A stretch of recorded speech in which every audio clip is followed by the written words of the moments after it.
اهلا وسهلا الغزالات ديالي، كي دايرين؟ لاباس عليكم؟ بخير؟ نتمنى تكونوا كاملين بخير وعلى خير وفي تمام الصحه والعافيه ان شاء الله يا ربي. مرحبا بكم معايا في قصه جديده. دعمونا بلي لايك وبارطاج، وما تنسوش خلونا تعاليق زوينين في حالكم، فضلا وليس امرا. اشتركوا في القناه وفعلوا الجرس باش دائما يوصلكم الجديد. نبداو على بركه الله. سحروا لي باش ما نولدش، وردوا لي زواجي وحياتي جحيم، ولكن نهار اللي عرفت شكون تما كانت الصدمه الكبرى. سميتي حنان، في عمري 35 عام. المهم، نهار اللي تزوجت وانا في عمري 19 عام. كانوا ولد جيراننا، تربينا مع بعضياتنا، ولكن بصراحه في السن ديال 15 عام ولينا كنبغيو بعضياتنا. ملي وصلت 19 عام جاو والدي يخطبوا فيا. كانوا والدي على قد الحال. الوالده ديالي ما بغاتش، قالت لي هذاك هو اللي عمرك ما تاخديه وعمرك ما تحلمي به. ولكن علاش؟ حيت كانت باغاني ناخذ ولد خالتي اللي كاين عند مو غير هو بوحدو، ولكن هو كان بحال شكل ديال شي واحد هبيل، يعني كتحسي بيه انه عنده تاخر في النمو ديال عقله، يعني باقي مازال كيدير شي تصرفات ديال الوليدات الصغار وكل شيء، واخا هو كبير باقي كيدير شي حركات وشي فعيل ديال الوليدات الصغار. المهم الام ديالو كانت لاباس عليها وكانت كتبان ليه كل شيء، كانت كتبان ليه داكشي كامل اللي عندها في سميتو، حيت باه توفى وهو كان مازال صغير.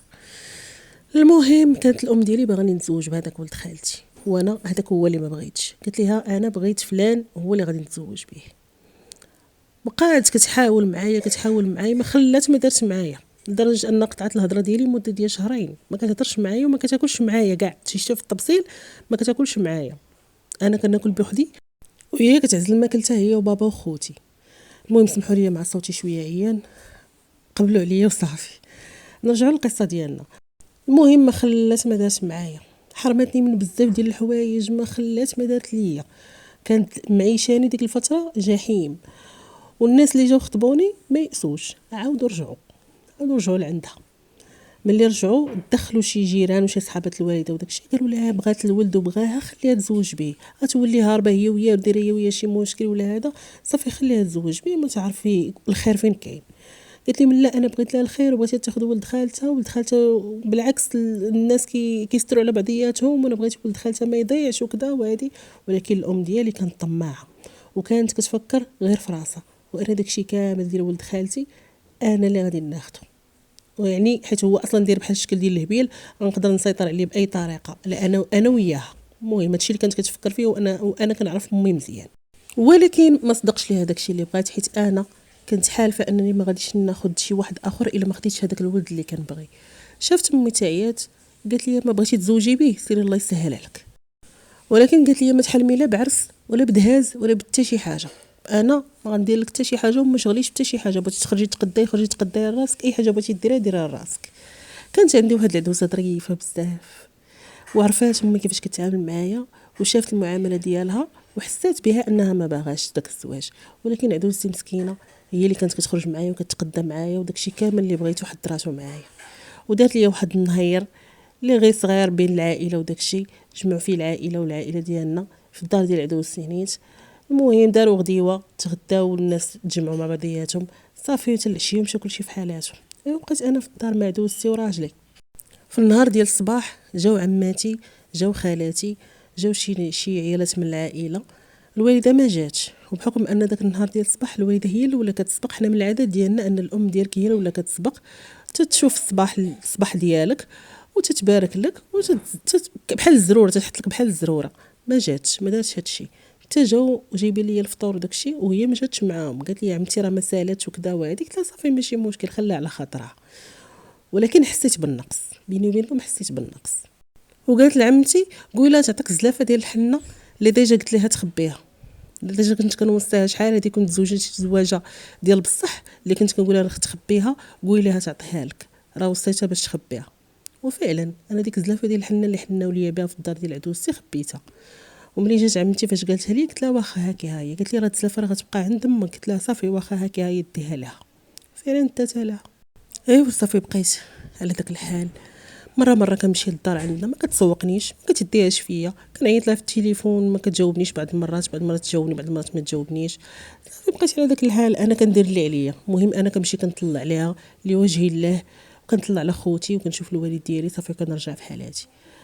ايوا صافي على داك الحال، ولا عرضت ليها ولا شي حاجه قلت لها اجي عندي زعما للدار ولا شي حاجه ما تجيش، وإلا جات ما تمشي حتى تجبد لي المشاكل. ولكن واخا هكاك دار راجلي كانوا عارفينها، ما كانوش كيديو عليها، واخا كانت كتبقى تلوح لهم في الهضره وتبقى تسممهم بالهضره ديالها زعما حيت هما فقراء وما عندهمش وداكشي، ولكن كانوا مكبرين عقلهم وكانوا كيديروا على وجهي حيت انا كنت كنتعامل معاهم مزيان. تخيلوا دوزت من حياتي 4 سنين، 4 سنين وانا كنجري ونجاري على قبل الاولاد، ما خليت ما درت، ما خليت حتى شي حاجه ما درتهاش. مشيت درت الرقيه، مشيت لعند الاطباء، ما خليت حتى شي طبيب ما مشيتش لعنده، واخا كانوا ما فحالهمش ولكن جراو معايا ووقفوا معايا بحال الا واقفين مع بنتهم، وكيتسناو حتى هما يفرحوا بولدهم ولا بولد ولدهم. راه شي حاجه اللي ما كيتخيلها حتى شي واحد، ان واحد الانسان كيبقى على امل انه كيتسنى واحد الوليد ولا واحد البنيته يتزاد عنده يفرح به. المهم كانوا دايرين معايا جهدهم وفوق من جهدهم. كنت كنطلب امي كنقول لها عافاك الا ما ديري لي داكشي اللي كيديروا الامهات لبناتهم. المهم انت عارفه اكثر مني، انت عارفه شي حوايج اللي اكثر من داكشي اللي عارفه انا في الحياه. راه عييت راه ما خليت ما درت، خليت حتى شي حاجه ما درتهاش، وكاع الفلوس خسرتهم عند الاطباء والو، ما خليت حتى شي فقيه مشيت عنده، ما خليت حتى شي حاجه ما درتهاش. ولكن ربي راه ما جابش، انا ما عندي حتى شي حاجه وهو ما عنده حتى شي حاجه. كنا مشينا عند الاطباء درنا تحاليل، ما خلينا ما درنا وما عندنا حتى شي حاجه. كلشي تيقول لنا تمناو وطلبوا الله سبحانه وتعالى، هادشي اللي غادي نقدر نخسر عليك. الادويه راه عندنا فوق من 100 كرتونه ديال الدواء والو حتى شي حاجه ما كاينه. كانت واحد عمتي كتسكن في واحد المدينه اخرى، كانت الله يعمرها دار، كانت فحال جده، كنحس بها عندها داك الحنان ديال جده، ما كتخلي ما كدير عليا. نهار اللي كتجي عندي ما كتخلي ما كتجيب، ما كتخلي حتى شي حاجه ما كتجيبهاش، كتكسيني وتكسي راجلي وتكسي عدوزتي وتجيب معها تقضيه وما تخلي ما دير علينا. وملي تبغي تمشي مسكينه تخلي لي الفلوس وتقول لي شوفي اي حاجه خصاتك قوليها ليا. كانت الصراحه ام ببلاصه امي، كانت دايره معايا داكشي اللي كدير الام لبنتها. امي اش كنت كتخسر عليا؟ ايوا واش بغيتي ما عندك ما ديري به، ياك دابا انت 4 سنين وانتي معاه وما ولدتيش، ايوا طلقي منه، اش بغيتي شنو غتستافدي منه كاع؟ هادشي كانت كتخسر عليا، كانت كتهضر غير على الطلاق. صافي طلقي منه ما عندك ما ديري به، هو ولد خالتك مازال ما تزوج ومازال كيتسناك، وانتي غير الا بغيتي تكحلي سعدك بيديك، وسعدك راه باين، وانتي تابعه الزلط، وانتي تابعه المشاكل، وانتي تابعه قله الاولاد، وانتي تابعه هذه. هادشي اللي كانت كتخسر عليا فقط، ما عندهاش شي هضره اخرى من غير هادشي. وكنت كنبقى نشكي على ديك عمتي، ولكن كانت كتصبرني وكتقول لي ما تديهاش فيها، خليها تقول لي بغات، هذيك راه كتبقى امك وما عندك باش تبدليها، ديري لها خاطرها ولكن خليها تقول لي بغات. صافي ما تديهاش في الهضره ديالها، ديري لها خاطر بقى تقولها واخا وصافي. الغزالات ديالي، سالا الجزء الاول من القصه، نتلاقاو في الجزء الثاني ان شاء الله. بسلامه.